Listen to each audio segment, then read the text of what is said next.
The world is becoming increasingly proficient at telling stories that deny God. As such, we need Thinking Christian to become as natural as breathing. Welcome to the Thinking Christian podcast. I'm Dr. James Spencer.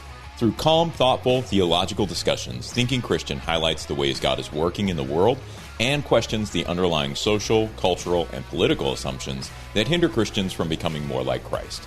Now, on to today's episode of Thinking Christian. Hey everybody, welcome to this episode of Thinking Christian. I am joined today by Lowell Busenitz. Lowell, I hope I'm getting that right. Did I get your last name right? Actually, it's Busenitz. Busenitz.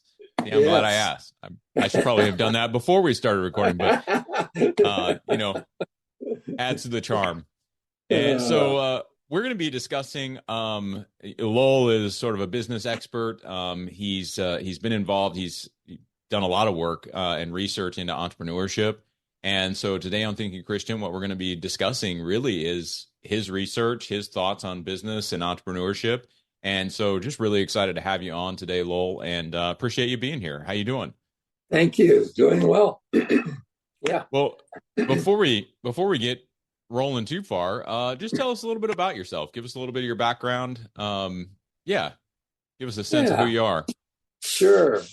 I grew up in Kansas, a family of 6 boys and 1 girl on a farm. Great upbringing, and nice, a really good home church in many ways.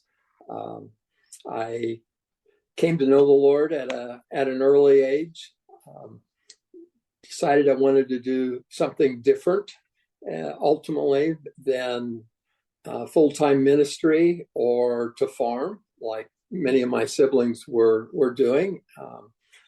Ended up going to, first of all, got my bachelor's degree from Emporia State, and then did full-time ministry actually for 6 years with InterVarsity Christian Fellowship. Fantastic. Then became an entrepreneur, got into the construction industry, and had some good years with that, but kind of reached the end of that, got bored with it in many ways. And so knew I liked the university environment and enjoyed teaching. So I decided what I really wanted to do was teach at the university level. Headed back to grad school and ended up at Texas A&M for my PhD. So 5 years doing my PhD, and then my first job out was at the University of Houston for 6 years again, and then had the opportunity to go to the University of Oklahoma, where I spent the last 20 years of my career, and so retired from that full time, still working on some academic papers and some former doctoral students and so forth, doing that. So yeah, it's been a great run and very privileged to have been on this journey. Well, what was how did your faith play a role in your life? When did you grow up Christian? Did you come to faith later in life? Yeah, my mother led me to the Lord when I was 5 years old. Didn't completely know what I was doing, but I'm pretty sure the Lord met me at that point. And had various points through my growing up years where just like God had touched me one night when I was probably, 10, 11, 12 years old, walking out under the stars on the farm I grew up on, and got away from the lights a little bit. Was just awestruck by God's creation, and that was just one of those moments. In high school, there was it was a time when I was touched by. First time I was ever touched by a scripture passage that I remember anyway was Philippians 1:6. That he who began a good work in you will perform it, will continue it until the day of Jesus Christ. And I just like, you mean I don't have to rely on how good I am, and I have to try to get everything just right in order for this journey with the Lord to go forward, but that he was already at work. Continuing that was just a really nice breakthrough for me that really hit me. And so those kind of in a nutshell, my early years. Very good. Well, I know, we talked, this isn't our first conversation. So we talked last week, and we kind of got into your doctoral research and some of what you found during that doctoral research. And so I'm kind of wondering if you'd review that for folks, just give us a thumbnail sketch, and then maybe we can dive into that and talk a little bit about how maybe that relates to entrepreneurship in general, Christians and entrepreneurship in the church. And we'll just see where this goes. Sure. Well, when I started my doctoral program in 1987, boy, I did not know what I was in for. My other degrees had all been from teaching schools, so I really had very few clues as to what research was about. And I learned that if I was going to get this PhD, that I was going to need to get involved with research. Was in the second semester of my doctoral studies. It was spring break, and I still felt like I was... At Thrivent, planning your finances is bigger than money. It's a way to support the people, causes, and community you love, because helping you put your faith into action is at the heart of what we do. Thrivent, where money means more. Connect with us at Thrivent.com. On the edge about whether or not I was going to be able to make it. And that spring break, I had a take-home exam that I had to do in statistics. And I had this paper that I needed to write for a doctoral seminar. And this week the readings were on decision-making. And so I had to write this paper. And it was... one of the papers that we read was on the use of heuristics and biases in decision making, and heuristics in particular. Heuristics are decision shortcuts, are ways of not being, as we maybe normally would call it, completely rational in our decision making.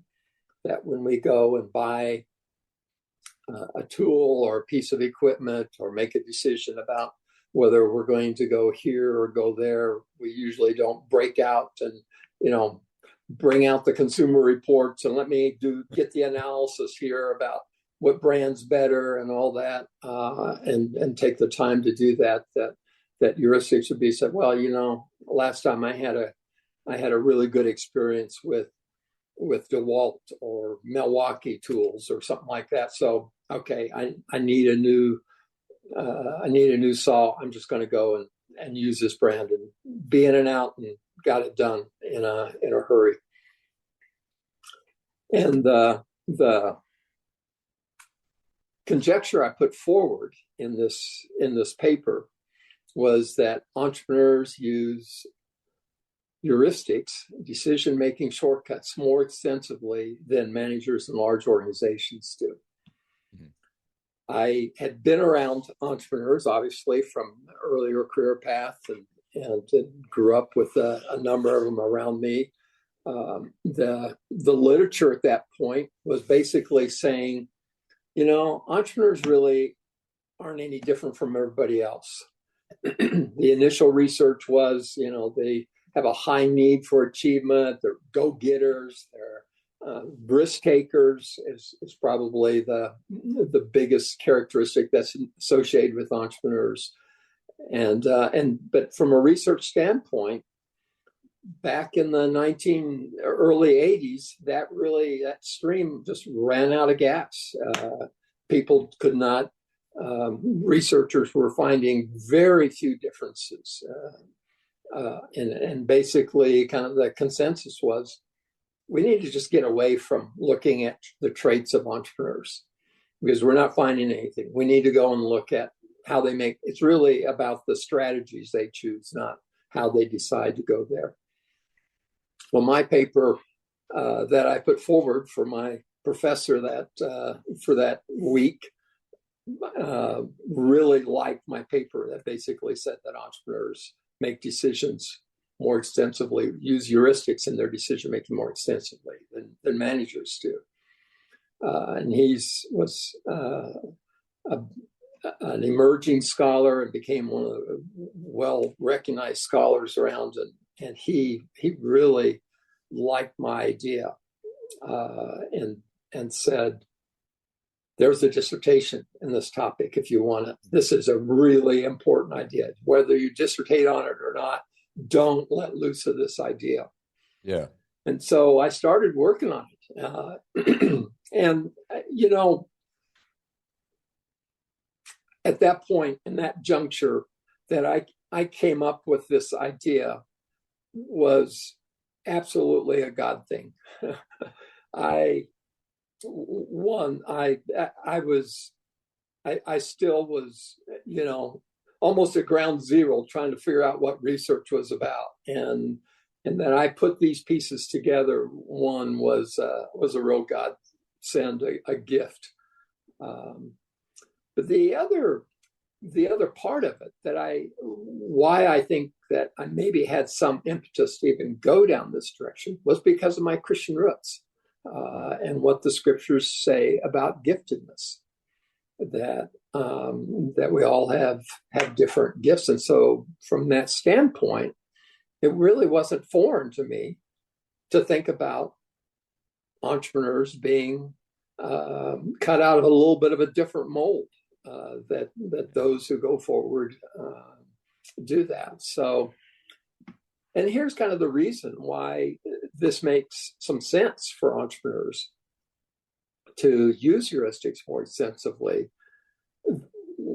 They've got multiple decisions they have to make across the board.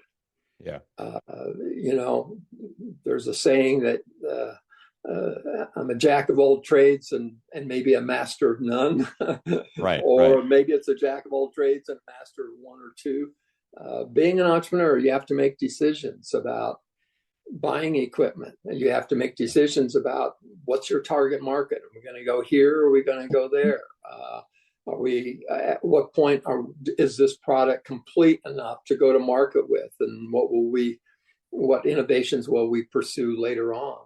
Who are we going to hire and how are we going to do that?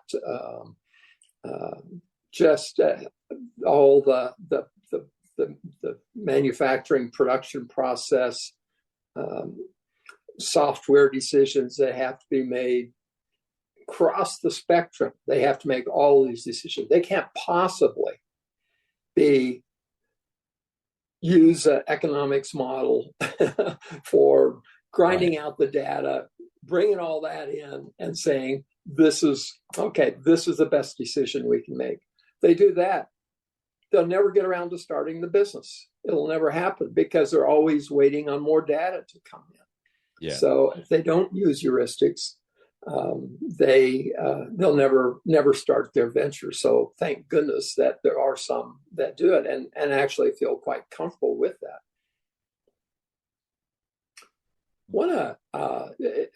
Along the way, that it's easy for people from the outside, and they first hear about heuristics. It's like it's just a decision shortcut. I just buy brand name, and it can be that.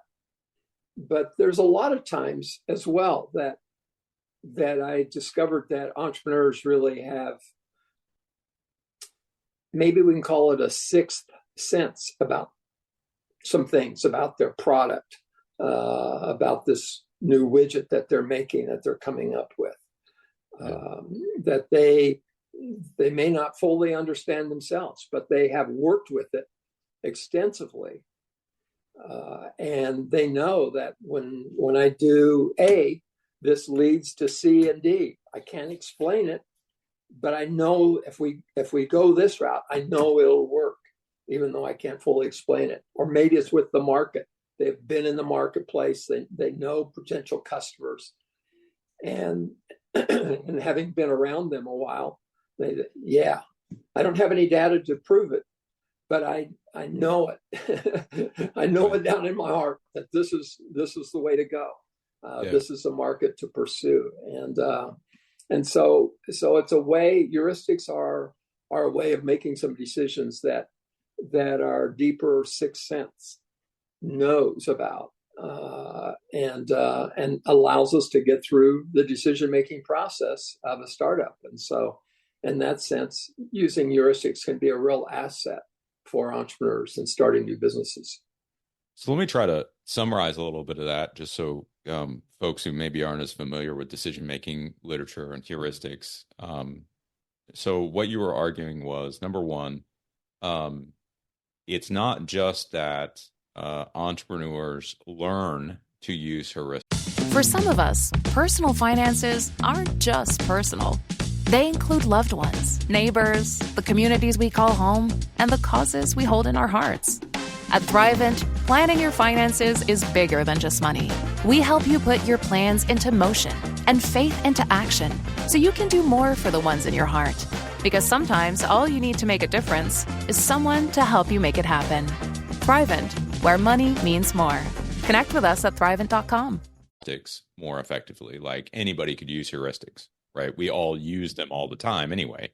Yes. But that they are actually gifted at applying those heuristics across a wide variety of domains and taking the risk that they're not missing a lot, or that what they're missing is relatively insignificant to the tasks that they're going after. Is that a fair summary? It is. That's a great summary. Yeah.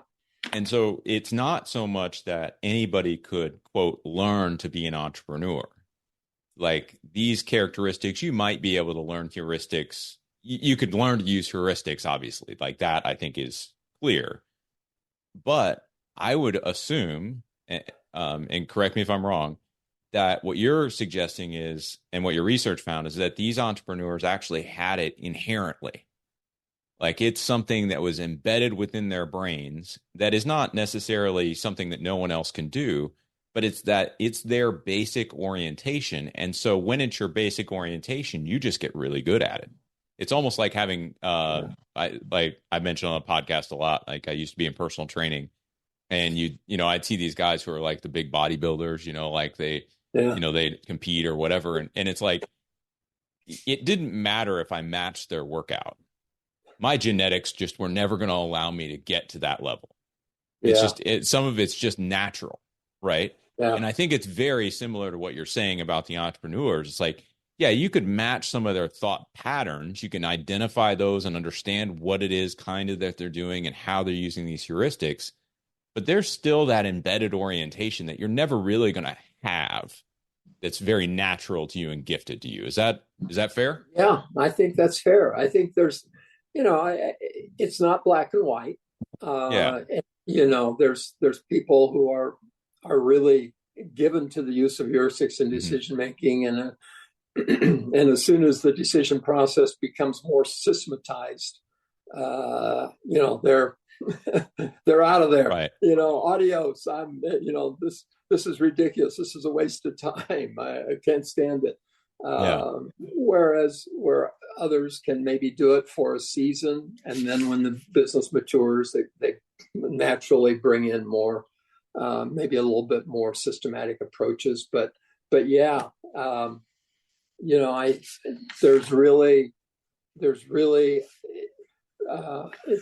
it's really beneficial for the startup process that you just can't get through all the decisions and all the data that is there. But it's also, it's not just shortcuts.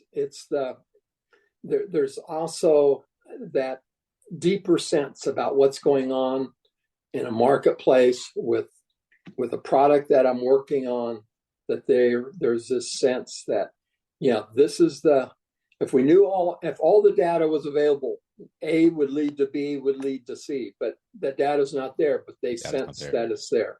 Yeah. And therefore they are able to get there.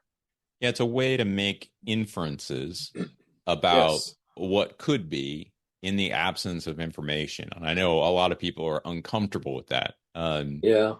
I think it's funny. I mean, I will say, so my specialty is in Old Testament, right? And so the difference between, you always, in seminary, you always talk about the difference between Hebrew and Greek. Greek is very structured. There's far less guesswork. It's got a very comparatively more rigid sort of framework that it follows. Versus Hebrew, you can find some patterns, but a lot of it's more like word plays, and it's more, I would describe it as a more artistic language, right? And so it sort of lends itself. You have to figure out how to infer what's going on as opposed to really structurally diagramming it out and figuring out how all this fits together. And it seems to me that that's sort of the difference here, right? In the absence of that information, in the absence of the Greek, you're sort of left with the Hebrew, and you're saying, how do I maneuver within all of this and understand what I'm doing? And you do have to make some calculated guesses, essentially. Yeah. Right? Yeah. Interesting. This is let me read you a quote from an entrepreneur who, when I was gathering my data, would not answer my questionnaire. And I sent, I think I did 3 rounds of questionnaires. So somebody, I'd send it out and I'd get people to respond, but 80% of them didn't respond. So I'd send them another survey to get my response rate up, and then a third survey. And he finally got tired of getting surveys in the mail, and he folded up the survey, put it in an envelope, and wrote me this note. You see, people who are engaged in business such as mine are rarely influenced by surveys because they don't place any stock in them. Survey reports in general are the most highly prized by those individuals who lack sufficient knowledge of a matter in which they are required to make a decision. It is my considered opinion that those individuals are not going to be found successfully engaging in entrepreneurial businesses. There you go. He didn't understand really what I was going for with the survey, but the survey was just data to him, and he says, "No, right, I'm not going to do that. That's not that's not what's required to run an entrepreneurial business, and those people won't be found in entrepreneurial ventures." He didn't give me the survey answer back, but he gave me an important data point. Right. Exactly. You could almost infer his survey responses from that quote. I mean, it's really interesting. I mean, I think as we think about the decision-making process and like you connected this to Christian giftedness. And so maybe we can kind of pivot there a little bit. But I think that there is sort of an embedded giftedness, but we don't often think about how that giftedness expresses itself in decision making. Yeah. And so, as you talk to me about your work prior to this, and I'm listening to you now, it seems to me that that's a really crucial connection that we don't often make, right? That your individual Christian giftedness is probably going to shift the way. It's going to color the way you see the world just a little bit. Absolutely. It's going to shift the way you make decisions a little bit. And it's going to allow you to maybe take some shortcuts or make some different intuitions about the situation you're in that would be very different than someone else. Hey, everyone. Thanks for listening to this first part of the interview with Lowell Busenitz. I'll get that right at the end, even though I didn't get it right at the beginning. Hey, tomorrow, come on back. We're going to listen to the second half of this interview where Lowell and I continue to discuss decision-making, entrepreneurship, and a variety of other topics. Thanks for tuning in today, and I'll see you tomorrow on Thinking Christian. Just want to take a second to thank the team at Life Audio for their partnership with us on the Thinking Christian podcast. If you go to lifeaudio.com, you'll find dozens of other faith-centered podcasts in their network. They've got shows about prayer, Bible study, parenting, and more. There's no better way to start your day than spending time in God's Word and in prayer. Don't know where to start? We have a free daily prayer podcast created to help you do just that. The Your Daily Prayer podcast delivers a thoughtful devotional and timely prayer to you 7 days a week. Gain inspiration, faith, and encouragement with daily messages in 10 minutes or less. To start listening now, search Your Daily Prayer on your favorite podcast app or visit lifeaudio.com.